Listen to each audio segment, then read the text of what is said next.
Hey, what's going on, everybody? Jeff back here with another Head beer review. Sorry it's been so long, but I had a case of the flu. Um, so this is actually the second beer that I've had in about a week. We are back with the third part in my four-part series. This is Samuel Adams' Griffin's Bow. Alright, so this is an oaked blonde barley wine. And I haven't had very many barley wines, let alone blonde ones, so this one should be interesting. It says malts. They use two-row Harrington, Metcalf, and Copeland pale malts, and Paul's caramel. And then it says special process, aged on toasted oak. And then for hops, they use Nelson Sauvin hops from New Zealand and Zeus hops.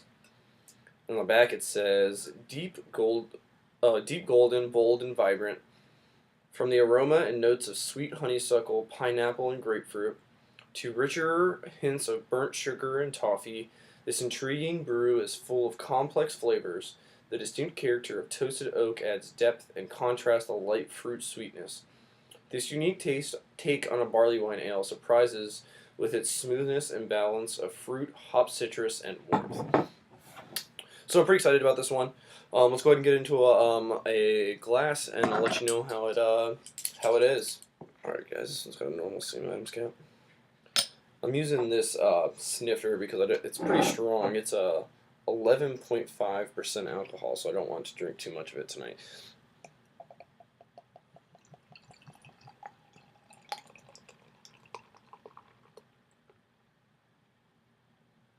Alright, look at that. So even with the oak aging and the 11.5% alcohol, it still has about a finger and a half of head on this one.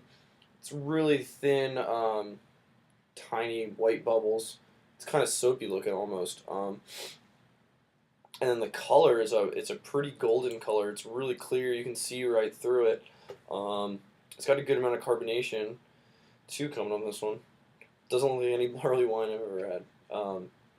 But it's pretty interesting. It's got a little bit of lacing, more alcohol legs, and the head seems to be sticking around a little bit. Oh, let's go ahead and give it a smell. Yeah, definitely you can smell the oak on this one. It's coming through with some vanilla. Yeah, and you can smell definitely some sweetness coming through, like you would expect with all the malt in this one. Those are the two biggest things that I'm getting. Yeah, not really any citrus or anything like that. But it's pretty interesting. So let's go ahead and give it a taste. Cheers. I don't know what you can call that. That has initial what you're getting is just like in the smell. You're getting that oak characteristic, just like an insane amount of vanilla, and then a good amount of sweetness from the malt. Maybe some toffee, and definitely some earthy notes, but not really any citrus or hops coming through this one. A little bit of booze on the back end, but for me, it's more like a 9% type of alcohol that you would expect for something like that. Definitely not for 11.5. I would assume that the oak aging smooths it out a lot, and but wow, that's crazy. This is not like anything I've ever had. Alright, well, I'm going to sip on this one for a little bit longer, and I will come back and give you my final verdict.